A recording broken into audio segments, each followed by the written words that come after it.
to the outside world, do you look successful and just admired by people? But on the inside, you might feel confused or just frustrated or just not sure if you've really accomplished what you wanted to. Our next speaker will give us some great advice. Building spirituality, family, health, and business. This is the Giant Builders with Lois Wyant. Well, happy Tuesday, Giant Builders. It's 2:00 and we are here with Adele Wong. We met on Facebook and I just think she's going to have some great information for us. And I'm excited to hear what she has to say. So welcome, Adele. How are you? I'm doing great. Pleased to be here. Oh, thank It's been you. a good time. Yes. Well, please tell our listeners what you do. Okay. So I mentor a lot of people around the world who are struggling with finding purpose, clarity. Usually these are professionals who have achieved a certain level of success on the outside, but feel very lost and confused on the inside. There's often a lot of anxiety, frustration, having done everything the right way, and it hasn't quite panned out like what they expected. And there's a sense that there has to be more, that I've done everything that I was supposed to do, so why am I not feeling more jazzed about what my life and what I should be doing? So I do that through a lot of one-on-one private work. I've got some small groups that meet, but primarily we're talking about people's path and awareness, the awakening, because that'll help a lot with stress and anxiety. Because what I've found, that stress and anxiety are often layered on top of when people aren't clear what it is that they really want underneath that. So that's where I specialize. And it was really my personal path, because everything I just told you is what I lived. Once upon a time, I was very successful in corporate and absolutely miserable. I really struggled with better relationships with people, and I thought the solution was to be brilliant. And I really had to hit rock bottom. And through working with some people that were much more in tune with things like embodiment, and in my case, the feminine essence, that's what turned everything around for me. I was a hard nut to crack, but I got there eventually. And now this is the path that I share with others who are where I once was. So why do you think people struggle with purpose, what their purpose is? Yeah, and I think people get very preoccupied by the question, because I think everyone feels like, well, I don't want to miss the memo on my own life and find out at age 90 that I, turned left instead of turned right, and I think this is a very intellectual curiosity that's layered on top of perhaps a misunderstanding of what purpose really is. So if you're out there wondering about your purpose, you'll notice that even the question often has you feeling very scattered, right? Like, what are we talking about? It feels very abstract. It feels big. It feels like, oh my God, this monstrous thing. But really, it can be boiled down to really two things. If you get these two things right, you won't be wondering about your purpose because you're living it. It's only people that have something wonky in one of these two areas that question even hits the brain. And the two primary areas that I think are more concrete, that people can actually like, oh, I know what that is. The first is better quality relationships with people. Like if you can find your community and people who really get you and support you, oh my gosh, you're probably not out there wondering about purpose. The second thing is, I say, so the first is connection. The second half is contribution. That is more like it's a sense of giving to the whole. So that gets people out of the me, myself, and I box of, oh my God, what am I supposed to be doing? It has much more of I've got stuff to share, to give, to help, to make an impact, to contribute. And that doesn't always have to be what you do for a living. I mean, it can. A lot of people reach a point where, what I was doing just is not working. I want to do something else. And it's totally fine if people have a regular job, but they find their most deepest contribution after 5. Nothing wrong with that. And, it's different for everybody. But usually when people feel like they are making a difference, contributing back, which is something that they love, it might be their insight, their wisdom, their joy, their excitement about something, they're probably not worried about their purpose. So those two things, which is connection and contribution, are a little bit easier for most people to get their brain around. And if you get those two right, you probably will be just fine for, am I working my purpose? That makes sense. That makes sense. Do you have any tips on how to find these two things? Yeah. I always like to be very down to earth. So, if your relationships are feeling a little wonky, whether you haven't, the people that you're dating don't feel right, or your friends, sometimes people have a feeling that they're outgrowing the people they used to be around. And there can be some confusion with that. Like, well, I'm more interested in X and they still want to talk about Y, but my new circle hasn't shown up yet. That can be a little bit, there's a transition period there. A lot of times people have never had any good relationships. And by that, I mean people who really are supportive. They've been around a lot of people, but feeling lonely in a crowd, feeling misunderstood. Start right there. There's a lot of really good stuff that those growth edge pains are showing you. You don't have to go and join an ashram in India to get some good feedback on the next step. It would be, tell me what's happening. So in my work, I look at these two areas. People are disconnected. There's usually something connected to the two of them also. More of me that wants to come online. I feel like if I can't be myself with people, they're going to, not accept me. So I need to sort of adapt myself to people's expectations. That is huge in this culture. Or I can't pursue what I really want to do. Either I don't think I'm good enough. People will laugh at me if I really tell people I want to share my love of photography with the world. Or I would really love to be a rock star or whatever, because our culture is very transactional in nature. There's this idea that you shouldn't do anything if you can't make any money at it, or if you're not good at it. So all of these gifts that were oozing out of you at age 8, somehow through the process of adolescence and adulthood, by the time someone is 25 or 30, they can't remember what used to make them happy. And so there's a discovery process. I have a lot of good tools that save a lot of time. People hire me basically to save them a lot of time. So you don't have to spend 50 years trying to figure it out by yourself. So, because that's what happened to me. And that's what I want to share with people. This doesn't have to be so hard. You just need a little bit of guidance and the right kinds of tools and the right questions to sit with. Yeah. And sometimes there's trauma in there. And we're good. I'm trauma informed. There's some things that can be pulled out. And when that happens, your natural spirituality and your gifts, they just bloom. You don't have to squeeze the toothpaste so hard. It just happens naturally. You can correct me if I'm wrong, but it seems like things are just really different these days than in previous time with technology, computers, and sometimes I feel like I just don't have the energy inside of me to move anymore. How can we work through this process? Right. The number one thing I tell all my clients, no matter what the issue is, we must start getting a stronger beat on your energy.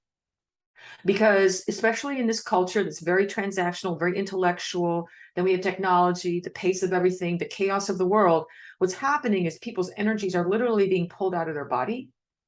So you will feel better even before you've changed the partner or the business or anything like that, to do some practices that help you back in your body.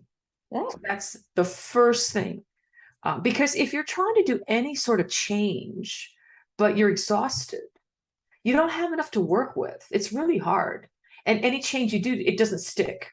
So we first have to get you feeling better first.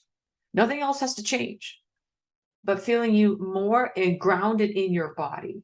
Then there's a lot more to work with in terms of what's happening around the edges. So I always start with an embodiment practice. And that is something that doesn't make sense intellectually, it can only be experienced. Yeah, but people feel it. And this is what has caused my clients to make progress so quickly, because it's not an intellectual, the mindset work is okay, but my impression is that people are relying on mindset way too much right now. It's okay, but it's a lot of work, and it's not usually very enjoyable. It's very rote. People feel like they're having to spend a lot of energy watching their thoughts, and I'm like, let's try a different way. There is a much better way. Is it okay to ask what process do you go through to be in Yeah. yourself? Yeah. Well, one of my processes, part of my program, Spark, it's really getting people back into their natural sensuality.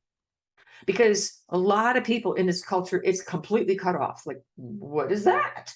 And that is such an important engine for everything else. And there are many reasons, especially women, are completely cut off from this power center. They know about it, they've read about it, but they don't actually feel it in the body. And I'm very pragmatic. I only want what actually works. So usually by the time people call me or they come to me, they've done billions of mindset practices, self-help books, all this other stuff. So they know all this stuff intellectually. And I'm like, well, I don't care how much you know. If your heart still hurts, let's try a different way. And so I invite people much more back into their bodies. There's a series of practices. It's kind of hard to show on a podcast, but I can only just suggest to the listener, there is a much more powerful way that is not as narrative driven about your beliefs, what's my limiting belief? I got to change my thoughts, all that stuff. But it's much more in your body, embodiment. And with that is your sexual energy. Yeah. So it's different for men than women? It's similar. Okay. There are some slight differences in the body. And I've noticed that sometimes a different analogy works different from men than women to help them access. So that's interesting, and some of this might be cultural. Some of this, men and women do have slightly different neurologies and wired a little bit differently. But yeah, I'm for whatever helps people feel excited, the spark in the lower belly, because that animates everything. In one of your papers, I read about feminine essence. Can you tell me what that is? Yeah, it's basically an energy that every woman has, and it's very tied to her awareness and conscious sensation, her experience as a woman. A lot of modern women are very conscious, but in kind of a genderless way. They're brilliant, they pray, they meditate, but there's no connection to the actual sensual energy of life. And there are many reasons for this. First of all, it's a lot easier to focus on mindset because you can change your mindset just really quick. That's easy. But the actual experience of being in your body takes longer and is ultimately much more sustainable. So it's the sensuality of, for women, beauty. What are you feeling in your body? A lot of women don't know. They think they're feelings more than actually feeling them. So this is something that, like, a lot of women will nod, like, yeah, that makes sense. But I can look at the aura and I can tell she doesn't actually feel anything yet. It makes sense. And she likes that. But the body is not going, ah, yes. And that's the experience I'm looking for. That's the start. And so there's some practices I do that borrow from ancient traditions that help a woman return back to her feminine essence as a woman. So these are practices that help women develop a more magnetic presence so that women feel more juicy, they feel more visible without having to shout. A lot of women feel very depleted. They feel like everything's on them. If they don't do it, things don't get done. And the feminine way is one much more of attraction. It's magnetic rather than electric, going out and, there are times that you have to go out. But most women, they just didn't know. You also have a way of pulling in to manifest.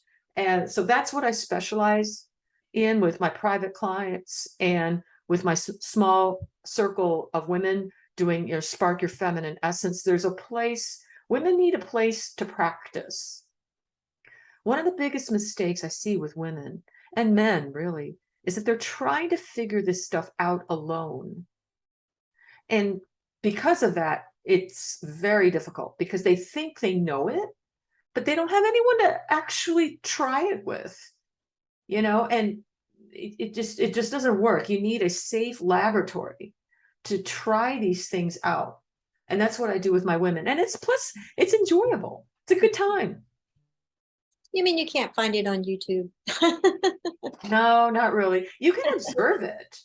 But the problem right now in spiritual communities is that because of our culture, it has become a very individualist model of people, millions of people buying self-help books and staying at home and reading them about how to live life. But if you're reading about how to live life, and that's keeping you from actually experiencing something in the moment, there's value in books, but there also has to be a place to actually experience something. And our culture is not very good yet at community, creating places that people can be more themselves. A lot of people are very uncomfortable in groups. They it's a very individualist, me, myself, and I, spirituality right now. And I see this with so many of my clients. They come in and they're very down on themselves that they haven't been able to manifest whatever. Well, because manifestation is not just an individual effort. The environment, there are a lot of things going on. And so if you're just down on yourself for not doing it right, maybe there's some other things that can be considered. Can we attract more useful support and resources so this journey is easier? We have a good time. How can people get in touch with you? Yeah, I'm pretty accessible. You can Google my name. You can go to adelewong.com. I've got a free gift, the Ultimate Stress Relief Guide for Women that's got some practices in there. I do run frequent small intro Spark Your Feminine Presence for women that want to just have a little taste of what this feminine sensual energy is like in a small, intimate group of women. I run these periodically throughout the year, 3 or 4 times a year. They're just simple little experiences you can do on Zoom. And most everyone leaves going, oh my gosh, like I didn't know. I'm like, yes. And then a lot of women say, this is a type of energy and awareness and awakening I want to get good at. So, and then, people meet regularly for groups, and I have some small group offerings there. Some of them are also becoming coaches themselves, and I mentor them in their niche, their messaging and all that, because it really has to come from this life force and not so much the narrative of who you think you are. Cool. So yeah, I'm active on TikTok, Instagram, Facebook. Reach out. What I typically do is, just set up a short discovery conversation. I don't know if I can help you.